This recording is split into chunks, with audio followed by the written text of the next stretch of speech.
আজকে একটা বিশেষ বিষয় নিয়ে আলোচনা করতে এসেছি। অনেক দিন পর ভিডিও আপলোড করলাম কিছু অসুবিধার জন্য। আজকের আলোচনার বিষয় হলো টেম্পার ট্যান্ট্রাম ইন কিডস। বাচ্চাদের রাগ আছে, রেগে যায় প্রচণ্ড একটুতেই। ট্যান্ট্রাম মানে জেদ করে। কেন করে বলুন তো?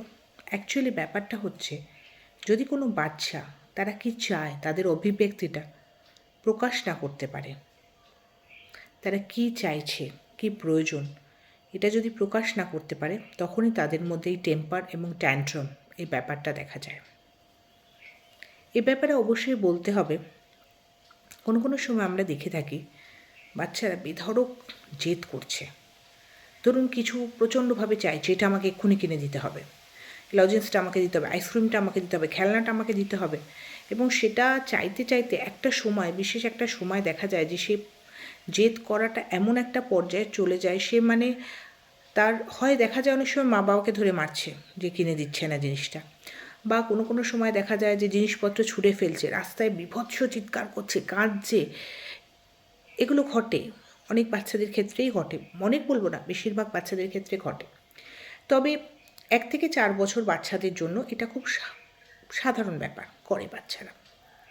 কিন্তু কোনো কোনো বাচ্চার ক্ষেত্রে এটা কিন্তু মাত্রাতিরিক্ত হয়ে যায়, তখন সেটা কিন্তু চিন্তার কারণ হয়ে যায়। তো আজকে আমি আলোচনা করব এই টেম্পার অ্যান্ড ট্যান্ট্রামটা কীভাবে কন্ট্রোল করা যাবে বাচ্চাদের, এবং তার সঙ্গে অবশ্যই আমি বলে দেবো যে কোন অবস্থায় গিয়ে বাচ্চাকে অবশ্যই ডক্টরের সাথে এই টেম্পার ট্যান্ট্রাম নিয়ে কনসাল্ট করতে হবে। ফার্স্ট আমি যেটা বলবো, যে যখন বাচ্চারা প্রচণ্ড জেদ করবে, কিছু চাওয়ার জন্য প্রচণ্ড বাড়াবাড়ি করবে, অ্যাজ এ প্যারেন্ট আমাদের অবশ্যই তখন মাথা ঠান্ডা করে রাখা উচিত। যে তখনই বাচ্চাকে ধরে মেরে দিলাম, এই তুমি কেন করছো, একদম করো না, কেন চাইছো, দেবো না, এগুলো না করে বেটার হয় বাচ্চাকে ঠান্ডা মাথায় হ্যান্ডেল করা। যে ঠিক আছে দাঁড়াও, অবশ্যই আমি দিচ্ছি, আমি পরে দিচ্ছি, কিছু না কিছু আমরা বলতেই পারি। এবং বাচ্চাকে ওই জায়গাটা থেকে ডিস্ট্র্যাক্ট করে আনতে হবে। বাচ্চা আইসক্রিম চাইছে, ওর ফোকাসটা অন্যদিকে সরিয়ে দিতে হবে, তাকে অন্য কিছু দেখাতে হবে। রাস্তায় যদি কোনো ডগি যায়, সেই সময় ডগি দেখাতে হবে। কেউ ভালো জামা কাপড় পরে গেল, বা তার আই ক্যাচিং কিছু তাকে দেখাতে হবে, যেটা দেখে সে হয়তো কিছুক্ষণের জন্য ওই আইসক্রিম বা চকলেটের যে লোভটা ভুলে যাবে। আমাদের মাথা ঠান্ডা করার সঙ্গে সঙ্গে বাচ্চারও অ্যাটেনশনটা আমাদের ঘোরাতেই হবে। এবং যদি সামহাও আমরা সাকসেসফুল হয়ে যাই, বাচ্চারও অ্যাটেনশন ঘুরে গেল, সব কিছু হলো, অবশ্যই বাচ্চার যখন বিহেভিয়ার যদি সে ঠান্ডা হয়ে যায়, শান্ত হয়ে যায়, আর জেদ না করে, অবশ্যই আমাদের তাকে প্রেইজ করতে হবে যে very good boy or very good girl, দেখেছো কি সুন্দর, তুমি কত ভালো, কি সুন্দর তুমি ভুলে গেলে, এই তো আইসক্রিমটা খেতে হয় না, ঠান্ডার সময় গলা ব্যথা হবে, গুড বয় গুড গার্ল, তোমরা বুঝতে পেরেছো। এটা কিন্তু আমাদের অতি অবশ্যই ওদেরকে বলতে হবে, তাহলে ওরা খুশি হবে।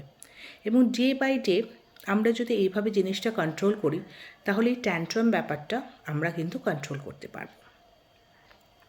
কিন্তু একটার দিকে আমাদের অবশ্যই নজর রাখতে হবে, এই ট্যান্ট্রামটা যদি প্রচণ্ড বেড়ে যায়, মানে একটা সময় অ্যাঙ্গার, মানে ওদের টেম্পারটা ওদের রাগে পরিণত হবে, তখন যা পারছে তাই করছে, মারছে, ধরছে, জিনিস ফেলে দিচ্ছে, মারাত্মক। এবং এই ট্যান্ট্রামটা যদি একটা ব্যাড রিলেশনশিপ তৈরি করে প্যারেন্টস আর বাচ্চাদের মধ্যে, যে বাচ্চার যদি এরম একটা মনে হয় যে তোমরা তো আমাকে কিছু দাও না, মা বাবাকে বলতে থাকে বা এই ধরনের কিছু, এবং এটা ভীষণ ফ্রিকুয়েন্ট হয়ে যায়, প্রায়শই বাচ্চা মারছে, প্রায়শই বাচ্চা এই সমস্ত করছে, সমস্ত ব্যাপারে একটা জেদ, সমস্ত জিনিস আমার এক্ষুনি চাই, আমি যখন চাইছি আমাকে তখনই দিতে হবে। যখনই দেখবেন যে এই সমস্ত জিনিসগুলো বাচ্চার মধ্যে গ্রো করছে, এবং সেটা অবশ্যই যদি লং লাস্টিং হয় এবং আউট অফ ইউর কন্ট্রোল, আপনি কন্ট্রোল করতে কোনোভাবেই পারছেন না, প্যারেন্ট হিসেবে আপনি একেবারেই পারছেন না, ওর মনোনিবেশটা মনোনিবেশ বলা ভুল, মনটাকে ঘোরাতে পারছেন না, বা ও যদি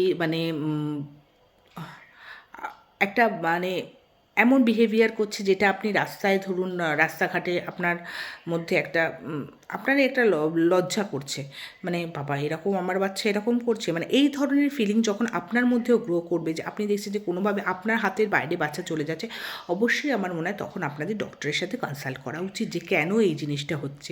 অ্যাকচুয়ালি এর মধ্যে কারণটা একটাই হচ্ছে যে আমরা যদি বাচ্চাকে প্রপারলি না টাইম দিতে পারি না, তখন বাচ্চার জেদটা অত্যাধিক বেড়ে যায়। কারণ দিনের পর দিন যদি মা বাবাকে সে কাছে না পায়, তখন তার মধ্যে কিন্তু যে কোনো জিনিস পাওয়ার আকাঙ্ক্ষাটা বেড়ে যায়, এবং তখন সে সেটা জেদ করে যৎপরনাস্তি ওটা আদায় করতে চায়। তো আমার একটা সাজেশন, যেটা আমরা ঘরোয়া পদ্ধতি করতে পারি, বাচ্চাদের সঙ্গে সময় অবশ্যই আমাদের যতটা সম্ভব কাটানোর দরকার আছে। তাদের চাওয়া পাওয়া ভালো মন্দটা একটু তাদেরকে বোঝানো।